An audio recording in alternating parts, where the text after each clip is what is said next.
Simple. King Henry made the Church of England. That's the church of your king.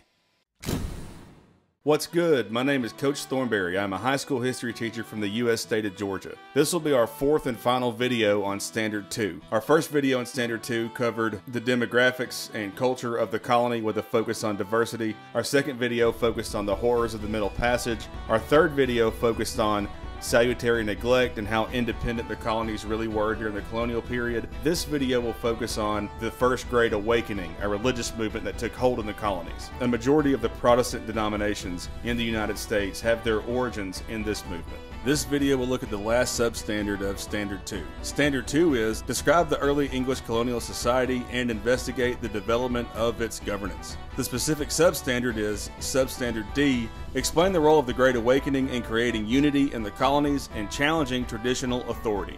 The Great Awakening was a religious movement influenced by the revivals that were sweeping through England, Scotland, and various German kingdoms in the 1730s. The movement quickly spread to the colonies. The revival placed an emphasis on individual religious experience rather than religious experience through church doctrine. The Great Awakening challenged established authorities as the colonies questioned the need not only to follow the Church of England, but also the orders of the English monarchy itself. Remember, technically the King of England was also the head of the Church of England. England was a country with a state religion.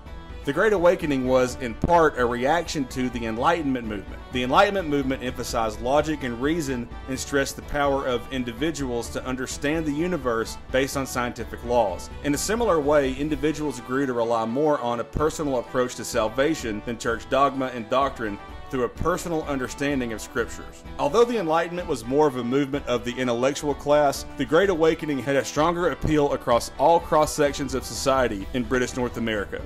Ministers such as John Edwards, William Tennant, and George Whitefield began to urge Christians to adopt a more emotional involvement in Christianity through fervent prayer and personal study of the Bible. Their sermons were not only emotional, but appealing to the heart, not just the head. The new denominations such as Baptist, Methodist, and Presbyterian gained members and challenged some of the old established colonial denominations such as the Congregationalist Puritans in New England and the Church of England in the South. Practicing religion became an emotional experience in addition to an intellectual experience. One of the most famous sermons that typifies the religious fever of the time and the emotional nature of the Great Awakening was John Edwards' Sinners in the Hand of an Angry God sermon.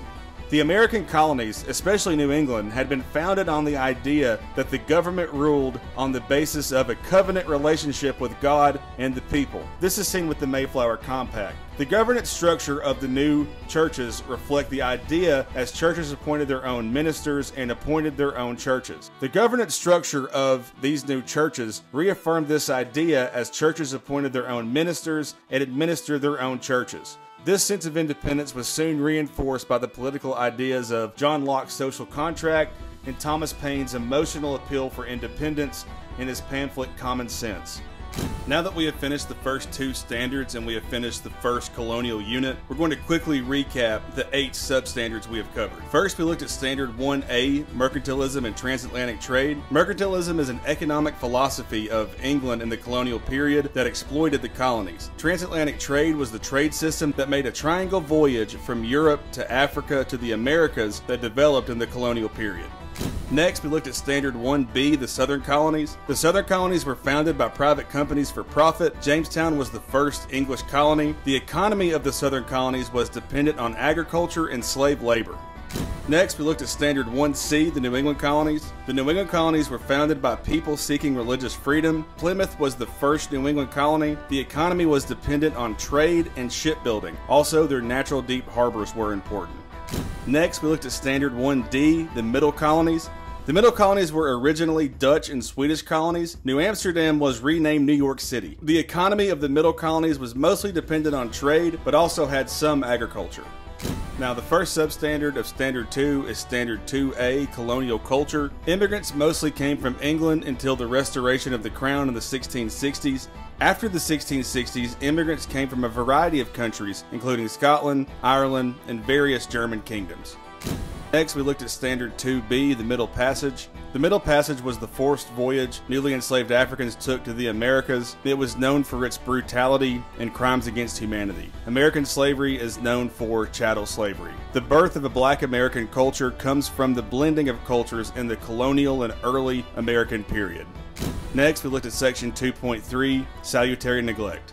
Salutary neglect is a British economic policy on the colonies after the 1720s that relaxed mercantilist policies until the French and Indian War in the 1760s. This contributed to an independent American attitude. Next, we looked at Standard 2D, the First Great Awakening. The First Great Awakening was a religious movement that began in Europe and spread to the colonies and became very popular. The movement emphasized one's individual experience with Protestant Christianity. This contributed to an independent American attitude, just like salutary neglect. Remember, towards the end of the colonial period, the American colonists have a sense of identity and have a sense of independence. And the Great Awakening is just one more sign of that. Great Awakening. I wish you colonists would go back to sleep. Well, that concludes it for our colonial unit. Next video, we'll start the second unit with the colonial era. Standard 3 will start with the French and Indian War. Till next time, keep it real and take it easy.